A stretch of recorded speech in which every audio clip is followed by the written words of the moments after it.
diferensya na. Parang sasakyan mga kaibigan. Biglang nagadaan so Nagkukupras na sila oh. Kadto pala, nagpabuwas, bukas, Ma'am Helen, so auto, pinasaraduhan, so bakit nila, pinagsa. Pinag-charge. Nagkalabi na naman, auto. 2 days to 3 days pagkukupras. Ano gagawin?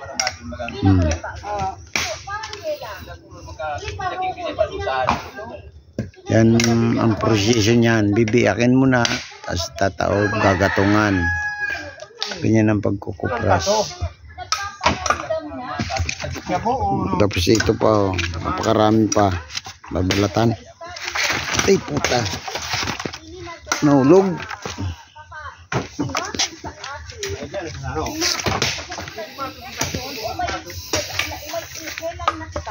So mga tulong, ahin pa kita mapang-health assessment kung yan naman kamating kaya ako sumingit ako muna na mga tugang sa igwa kita health assessment magpuno yan alas 8 sundong ano oras mga po kasi mag-limit alista